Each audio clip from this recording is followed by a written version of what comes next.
Hey everyone, welcome back to the Elvis Workshop. Where have you been? No, where have I been? Sorry, not you. I have been running, man. I have not, my feet have not hit the ground. I've been doing a lot of traveling and working very hard. So I just haven't really had time to make a video, and I've been waiting to grab some new product that I can kind of talk about.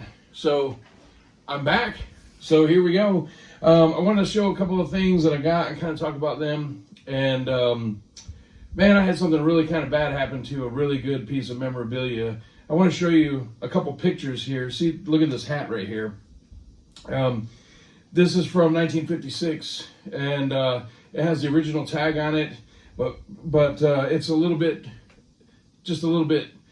Okay, I'm just gonna tell you, the thing stunk. It smelled really bad when I got it. Ugh, it stunk like mildew, and it's a really nice piece, but it really had a horrible odor to it. I don't know where the people stored it. They had it, but it's in very good condition. And so I thought maybe it'd be a good idea to take it to the dry cleaners. I didn't want to throw it in the washer, obviously, but I thought I could take it to the dry cleaners because they do things like hats and they do delicate items. And so I thought I'd take it to the dry cleaners and see what they can do. And man, what happened? This is what happened. This is how it looks now. I'll show you some closer photos. They did not charge me. They charged me $35 to clean it. When I went to pick it up, they refunded my money. So, I mean, it's not, all is not lost, but it doesn't smell anymore. So that's a plus. The tag, they took the tag off, but I was able to reattach it properly. So no damage done there. But the imagery, they've smudged. I'll show you some closer pictures, like I said.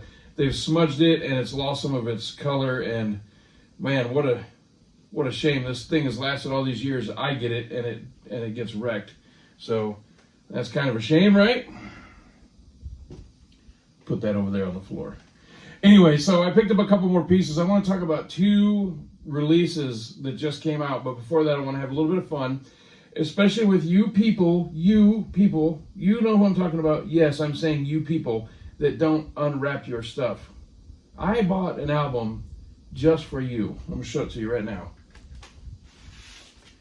This is the I Got Lucky LP. This is in shrink. And on the back, it has a date. This is 1971. So I was born in 74. This thing's older than me by 3 years. And it's in the shrink. Look at that. So, with that being said, I want to hear this record. I want to hear the original record. So I got my good friend, The Knife, and I'm going to go ahead and open this record that has been sealed in this plastic since 1971. So I'm going to open it right now. I know that you're cringing, but see, here's the deal. All you people, yes, I said you people again, that save all your stuff in plastic, what's going to happen to that stuff? If you save it in plastic, just to save it in plastic, when you die, somebody's just going to be like me and open it. If you're buying it to flip it, that's one thing. But if you just have stuff just to have it in the shrink, what's the point? I wish somebody could honestly tell me something that would make me go, oh, that makes sense. But I have really never heard that from anybody. I have a lot of people that I know, followers of my channel, thank you for watching, by the way, that buy 2 copies of everything, one to open and one to hold and shrink, Nadine. So I would like somebody to explain to me what the point of that is, to buy something and just never open it, never enjoy it. So this thing's been here since 1971 in the shrink. Let's see what's inside. Pickwick. Oh, and very typical of Pickwick, the sleeve has been folded over when they put it in originally. Usually it's lighter underneath this. So let's see how it looks. Yep, lighter underneath.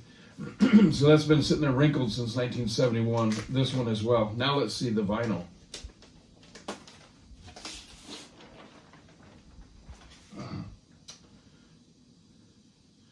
Looks great. So I'll give it a play. But I bought this just specifically to open for this video. So I hope I don't goof up, because I already opened it. I can't put it back in the wrapper. So, or I'll do some of that there trick editing. Onto the floor. Okay, another piece I got, and then I want to get into the 2 products. is I got a first edition print of the O'Grady book. I have looked everywhere for this. If you know anything about this book, Elvis gets a mention in this. There are pictures of John O'Grady and Elvis together, and there's actually pictures of Elvis on stage reading this book to the audience because they wanted him to read to the audience, I guess. I don't know. I would have preferred to go to see him sing, but he felt the need to read the book. It was very important to him at the time.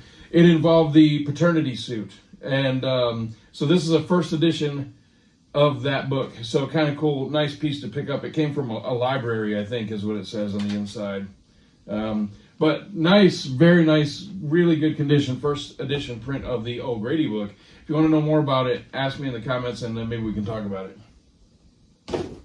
Okay, so this is what I really wanted to make this video about, a couple of different things. One is the From Elvis Presley Blvd, Memphis, Tennessee, Gatefold album, FTD album, just came out. And I'm not going to reach over and pull all that open. I just put it up there kind of for display. And if you're watching this channel, you're a big enough Elvis fan to know that this album is a companion piece to the original LP that came out in 1976. It's all the way down on the end. I actually have two of them there. I have the original one and a reissue of it. The reissue's on the front because it looks nicer. Way Down in the Jungle Room has a few songs that ended up on that album. And so this is a companion piece to both of those. Now there's also the Jungle Room Sessions, which I missed the LP version because I'm stupid. Because I didn't buy it when it came out. Because who was listening to LPs at that time? Really nobody. I didn't have a record player at the time. And I thought, I don't want to buy a bunch of stuff that's just going to stay in shrink wrap that I'm never going to open or listen to. So I passed on it, and now you can't get it at a reasonable price. So I have the CD. So anyway, I got mine. Hold on, I forgot to turn on my prop lighting. 1 second. Okay, much better. So I knew this was gonna happen. So these are printed in Denmark. They're shipped out to Europe. They're shipped out to the United States. Then they're repackaged in the United States and shipped out to local stateside buyers. So these are numbered. There are 3,500 of these. And I knew exactly what was going to happen, and what I feared was going to happen, happened. I saw all these coming out in the European market on Facebook and other social media platforms with low numbers like 42, 35, stuff like this. And I knew by the time I got mine shipped, and I'm number, out of 3,500, I am number 3,250, just some random who cares number. So that's what I got, 3,250. That's my copy. What's yours? If you got one and you're watching this, tell me in the comments what number you got. I got 3,250, and I'm going to open it because I listen to my stuff. I'm excited to listen to this stuff. So here we go. Gatefold. Woo! Got to be careful with the old knife there. I don't want it to be a custom look. So I will be saving the shrink wrap, obviously, because the hype stickers on here and the count sheet, the count number that I want to put on. So I'll be taking this off gently, like so. And after the video's over, I'll try to attach those to the gatefold. So I'm not going to go through the whole thing. I'm sure that either you have one or you've seen it online, but cool shots from the inside. I'm actually excited to listen to it because it's stripped down. It's just Elvis and the band at Graceland with these sad, depressing songs. What's weird is these are just revered. People love these so much, and the song quality, not the quality, the subject matter and what he's singing about is just, it's all tearjerker stuff, depressed stuff. He released so much better material on so many other albums, but for some reason the last two albums people just can't get enough of them. I love the Collect the Moody Blue just because I really like the artwork on it, even though it's a very simple photo and simple layout, but I just like it, and the fact that it was his last one during his lifetime. But for some reason, this thing sold out immediately. I just don't get it. I mean, I was happy to buy it, but it is what it is. So also, there's another thing too. The last farewell box, no editing. I'm just going to leave that in. The last farewell box, which you can see laying right here. Let me see if I can grab it. I'm not going to open this all up and go through, but it's a tin box with, I think, 6 CDs on it and a book. And this covers the same sessions that are covered on this album, including the Moody Blue album. This thing is awesome. It came out of Denmark, and if you can get your hands on one, you'll love it. It is every known take at the time, I believe, and it's probably still current from those sessions, and the sound is great. There's extra talking and goofing around by the band that I had not heard outside of this. I'm sure it was available, and I just hadn't heard it. But this is a cool box set, and it presents itself very well. It looks really sharp on the shelf. So it goes together very nicely as a companion piece to all this other stuff. So anyway, I have not listened to that yet, but I'm going to listen to it. I'll come back, and then I'll add on to this video at the end after I've listened to these releases and kind of give my opinion. Not that you're asking, but I'll give you my opinion, because I've had people say, why don't you listen to them and then tell us what you think of them? Because you do a video about them. How about you tell us what you think of it? So that's fair. So I'll do that. Now, the Elvis on Tour box set. This thing came out. I did a video on it. You can see it. A lot of people were very rightfully so upset. A lot of spelling errors. Ronnie Tutt's name was left off it. The problem with the sound on I Got a Woman on the second concert, I believe it is. There's just issues. The artwork looks fantastic, but the rehearsal CD just felt slapped together. There wasn't much care put into it.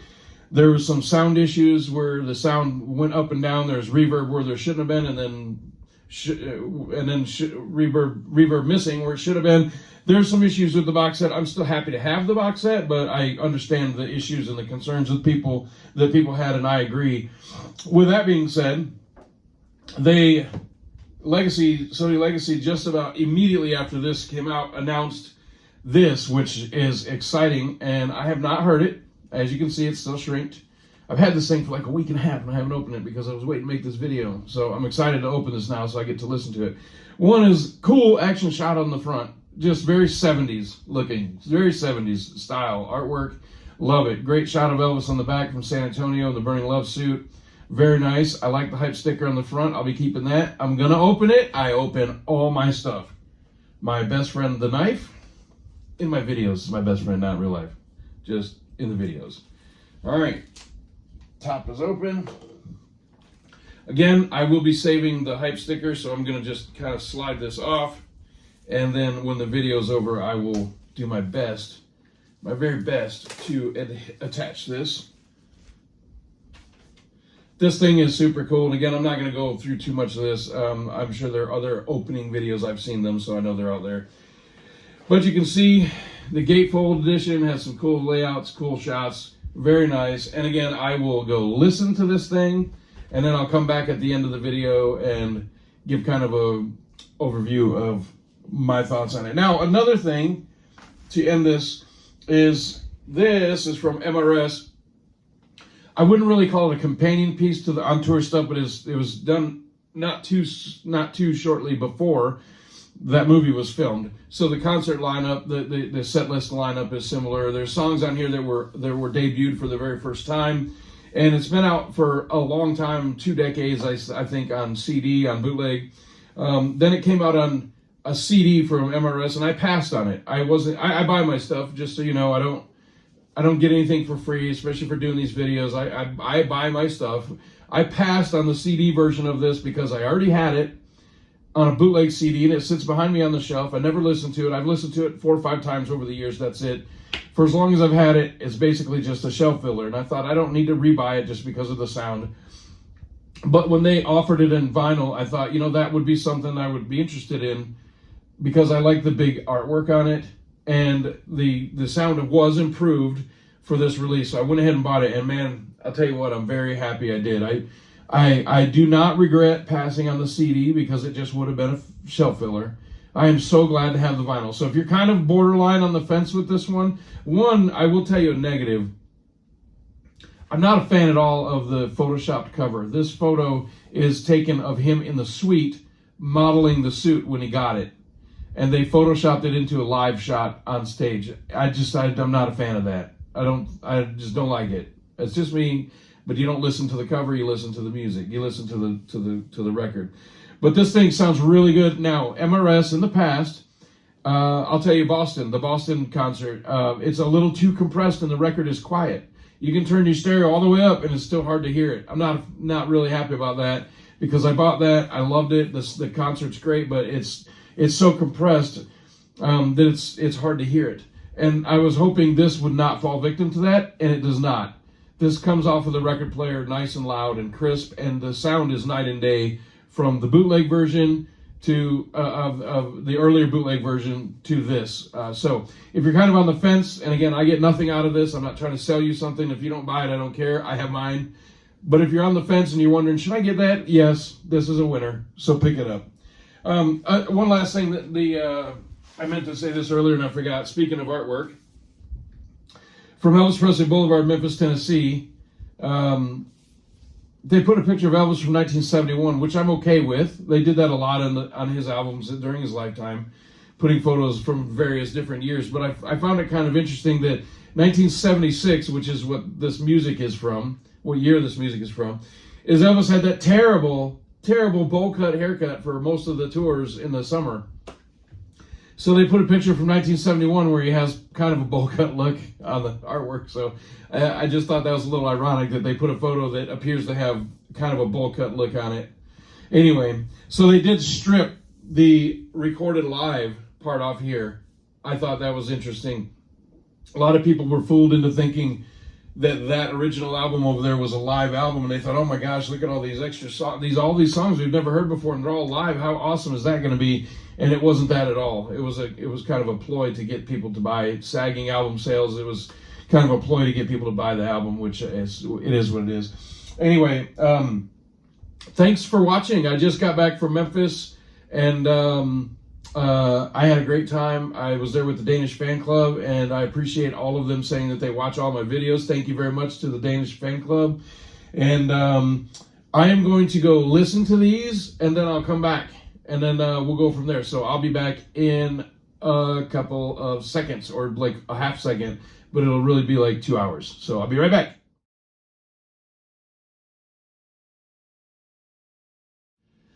All right, I'm back.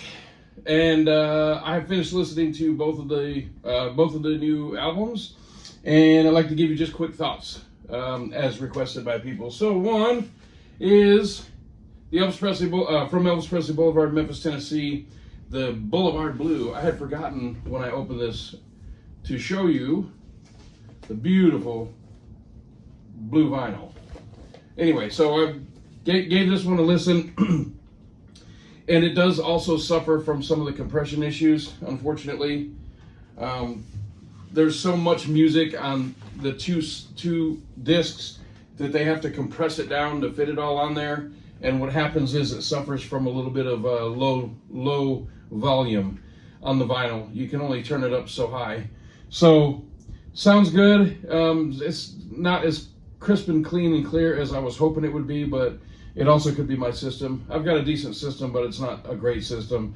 Then the next one, and I've got some bad news here. Elvis Live 1972. I could not save the stupid hype sticker. It would not come off the shrink wrap, and when I was trying to pull it off, it ripped, so it went in the trash. So not a hype sticker. And somebody's gonna say, that's why I leave my stuff wrapped up. Well, you can't listen to it if it's wrapped up. So I'll sacrifice losing the hype sticker to have the set open and playable. This one sounds pretty good.